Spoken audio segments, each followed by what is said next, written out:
ప్రజలనే కాదు న్యాయవాదులను, న్యాయ వ్యవస్థను కూడా వైసీపీ ప్రభుత్వం ఇబ్బందులకు గురి చేస్తుందని న్యాయవాదులు ఆవేదన వ్యక్తం చేశారు. ఖచ్చితంగా ఇబ్బంది పడుతున్నారు. ఏ విధంగా అంటే రాజకీయంగా పూర్తిగా ఒక వర్గానికి పూర్తిగా దాన్ని ఇచ్చేస్తున్నారు.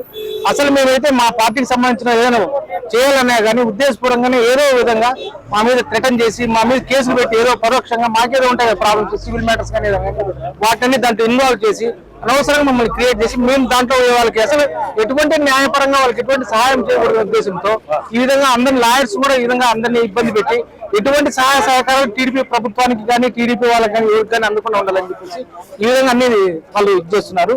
దానివల్ల పూర్తిగా లాయర్లకు కూడా నష్టం జరుగుతారు. ఈ హైకోర్టు అనేది ప్రిన్సిపల్ హైకోర్టు కర్నూలులో పెడుతున్నాము అనేది మాత్రం ఒట్టి అబద్ధం. అది అమలు కానున్నటువంటి హామీ అనవసరంగా ప్రాంతీయ తత్వాన్ని రెచ్చగొట్టడానికి చేస్తున్నటువంటి ఒక ప్రకటన. అది రాజకీయ లబ్ధి కోసమే. పెనుకొండ నియోజకవర్గంలోని పాలసముద్రంలో యువగళం పాదయాత్రలో లోకేష్ కు న్యాయవాదులు సంఘీభావం తెలియజేశారు. వైసీపీ ప్రభుత్వంలో ఎదుర్కొంటున్న ఇబ్బందులను లోకేష్ దృష్టికి తీసుకువెళ్లారు. వైఎస్ఆర్ పార్టీ అనేది అధికారంలో వచ్చినప్పటి నుంచి రాజకీయ లబ్ధి కోసమే పనిచేస్తున్నారే కానీ మరి ప్రజల కోసమో ఏ అనుకూలమైనటువంటి పనులు చేయకుండా వాళ్ళు వ్యతిరేకమైనటువంటి మార్గంలో వక్రీకరణం చేస్తున్నారు.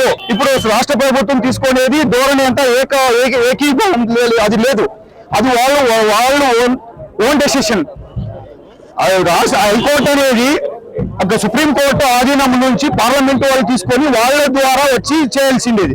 కానీ వీళ్ళు మబ్బులు చెప్పి ఇక్కడ బెంచ్ చేస్తాము ఇచ్చేస్తామంటే ఇది కుదరనిది.